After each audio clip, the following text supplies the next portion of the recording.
Assalamualaikum warahmatullahi wabarakatuh.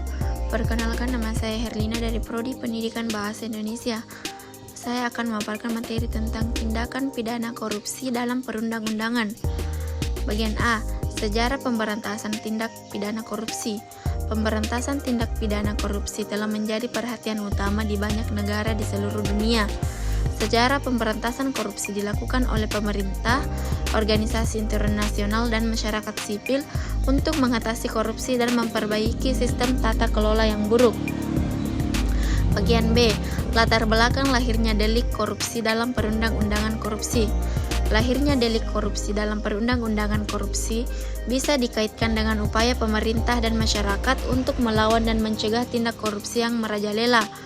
Korupsi merupakan perbuatan yang melibatkan penyalahgunaan kekuasaan atau posisi untuk memperoleh keuntungan pribadi atau kelompok dengan merugikan kepentingan umum.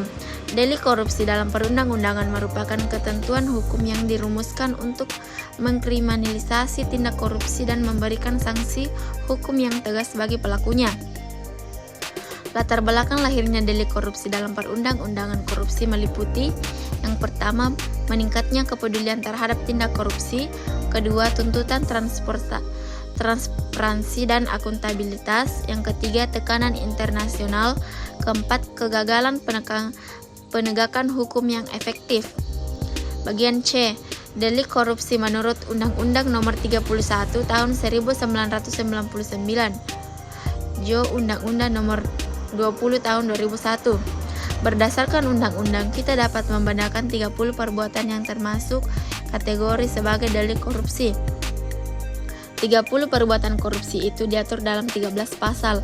Untuk mempermudah pemahaman, penjelasan atau delik-delik korupsi dalam undang-undang dilakukan berdasarkan perumusan delik sebagaimana dijelaskan pada bagian terdahulu, yaitu delik korupsi yang dirumuskan oleh pembuat undang-undang dan delik korupsi yang ditarik dalam KUHP, baik secara langsung maupun tidak secara langsung.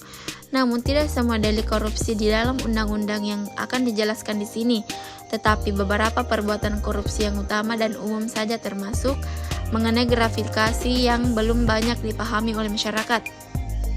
Bagian D, gratifikasi. Yang pertama, gratifikasi hanya ditujukan kepada pegawai negeri atau penyelenggaraan negara sebagai penerimaan suatu pemberian. Pemberian itu akan dianggap sebagai suap apabila dapat dibuktikan bahwa diberikan berhubung dengan jabatannya yang berlawanan dengan kewajiban atau tugasnya. Sifat pidana gratifikasi akan hapus dengan dilaporkannya penerimaan gratifikasi itu oleh pegawai negeri atau penyelenggaraan negara kepada Komisi Pemberantasan Korupsi. Yang kedua, pada prinsipnya gratifikasi adalah pemberian biasa dari seseorang kepada seorang pegawai negeri atau penyelenggaraan negara. Dalam praktek, pemberian seperti ini kerap dijadikan modus untuk membina hubungan yang baik dengan pejabat sehingga dalam hal seseorang tersangkut suatu masalah yang menjadi wewenang pejabat tersebut, kepentingan orang itu sudah terlindungi karena ia sudah berhubungan baik dengan pejabat tersebut. Sekian dari saya. Assalamualaikum warahmatullahi wabarakatuh.